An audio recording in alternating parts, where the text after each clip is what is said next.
तो end game को release हुए लगभग अब 1 साल से ज़्यादा हो चुका है, लेकिन आज भी आप में से काफ़ी सुपर फैंस के मन में डाउट है कि द इनक्रेडिबल हल्क और प्रोफेसर हल्क में से कौन ज़्यादा पावरफुल है, और अगर ये दोनों आपस में फाइट करना शुरू कर दे तो विनर कौन बनेगा। और इस क्वेश्चन का आंसर ढूंढने के लिए आज हम incredible Hulk versus professor Hulk के बीच करने वाले हैं एक सुपर बैटल।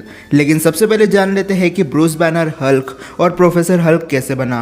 तो ब्रूस बैनर एक नॉर्मल इंसान था जो काफ़ी ज़्यादा मेहनत करके एक साइंटिस्ट बना था, लेकिन एक दिन वो गामा रेडिएशन के कांटेक्ट में आ गया, जिसकी वजह से वो हल्क में ट्रांसफॉर्म हो जाता है।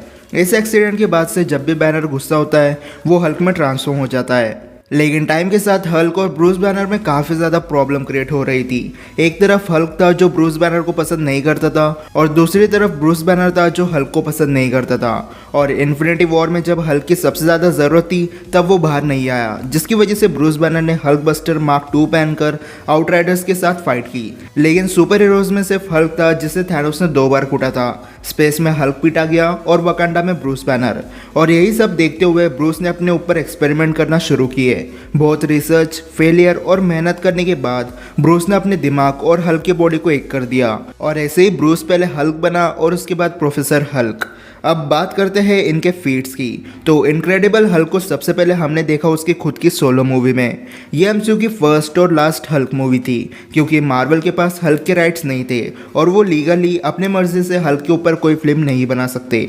लेकिन सबसे पहले तो हल्क की बॉडी बुलेट प्रूफ और फायर प्रूफ है। वो हजारों किलो के कंटेनर्स और कार्स को खिलौने की तरह उठाकर फेंक देता है। हल्क ने एबोमिनेशन को हैंड टू हैंड बैटल में बीट किया है। द एवेंजर्स में उसने एक पंच में लेवाइथन को नॉकआउट कर दिया था। चित्तौरी को तो वो मच्छर की तरह मार रहा था। इवन चित्तौरी ने एक साथ हल्क पर अटैक किया था, लेकिन उसे कुछ नहीं हुआ। लोकी द गॉड ऑफ मिस्चिफ और एक फ्रोस्ट जायंट होते हुए उसके सामने हार गया।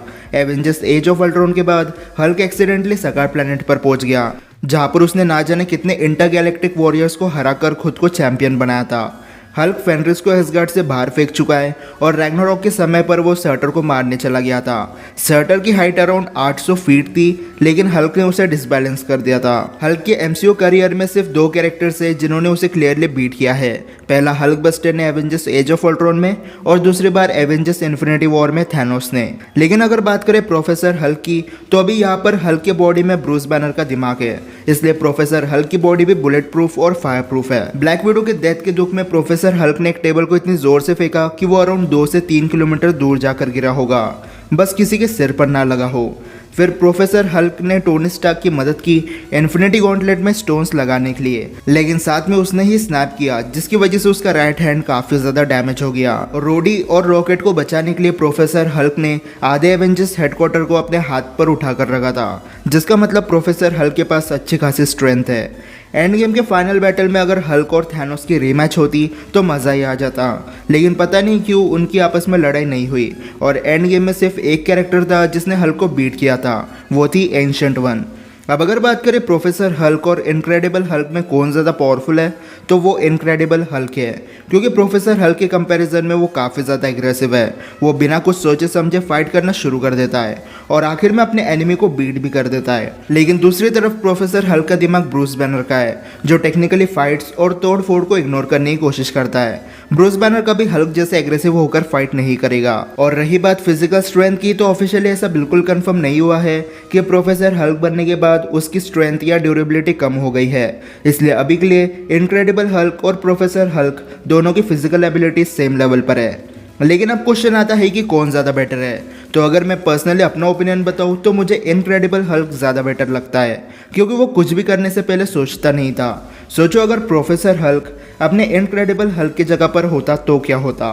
क्या वो कभी सर्टर को मारने जाता, या फिर चित्तौरी या फिर थैनोस पर बिना कैलकुलेशन के अटैक करता? मेरे हिसाब से तो नहीं। लेकिन अगर दूसरी तरफ एंड गेम में प्रोफेसर हल्क की जगह इनक्रेडिबल हल्क होता, तो कैप्टन अमेरिका, ब्लैक विडो और एंटमैन कभी टाइम ट्रैवल के कंसेप्ट पर काम नहीं कर पाते। लेकिन अब ये पर्सन टू पर्सन डिपेंड करता है कि उन्हें कौन सा वाला हल्क ज़्यादा पसंद आता है। मुझे पर्सनली इनक्रेडिबल हल्क ज़्यादा पसंद है, क्योंकि वो एग्रेसिव है, लेकिन वहाँ ब्रूस बैनर का दिमाग नहीं है। प्रोफेसर हल्क के पास ब्रूस बैनर का दिमाग है, लेकिन हल्क जैसे एग्रेसिवनेस नहीं है। तो अगर ये दोनों एक दूसरे के साथ फाइट करते हैं, तो नॉन प्रिपरेशन बैटल में इनक्रेडिबल हल्क प्रोफेसर हल्क को 10 में से 9 बार आराम से बीट कर देगा, क्योंकि मुझे बिल्कुल नहीं लगता कि प्रोफेसर हल्क नॉर्मल हल्क के पावर लेवल और स्पीड को टक्कर दे पाएगा।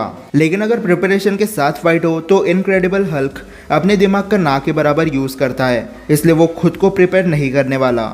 लेकिन ब्रूस बैनर ने टोनी स्टार्क की मदद की थी हल्क बस्टर बनाने में, जिसने हल्क को नॉकआउट कर दिया था, और सेम टेक्निक को फॉलो करके professor Hulk the incredible Hulk को बीट कर सकता है। और प्रोफेसर हल्क के पास एक एडवांटेज है कि उसे पता है कि हल्क की क्या वीकनेसेस है, इसलिए प्रिपरेशन टाइम के साथ professor Hulk any day winner बन सकता है। इसलिए अब ये आपके ऊपर डिपेंड करता है कि आपको कौन सा हल्क पसंद है। पर्सनली मुझे द इनक्रेडिबल हल्क ज़्यादा पसंद आता है और फ्यूचर मूवीज़ में मैं उसे देखना चाहूँगा। लेकिन अब आप मुझे कमेंट सेक्शन में अपना ओपिनियन बताओ कि आपको क्या लगता है, अगर प्रोफेसर हल्क और इनक्रेडिबल हल्क आपस में फाइट करते हैं तो विनर कौन बनेगा। और यही थी आज की सुपर बैटल। इसलिए अब अगर आपको ये बैटल पसंद आई होगी तो इस वीडियो को लाइक और शेयर करना बिल्कुल मत भूलना, और चैनल को सब्सक्राइब करना इसी वीडियो देखने के लिए। तो फिलहाल के लिए इतना ही, मैं मिलता हूँ आपसे अगले वीडियो में, तब तक गुड बाय।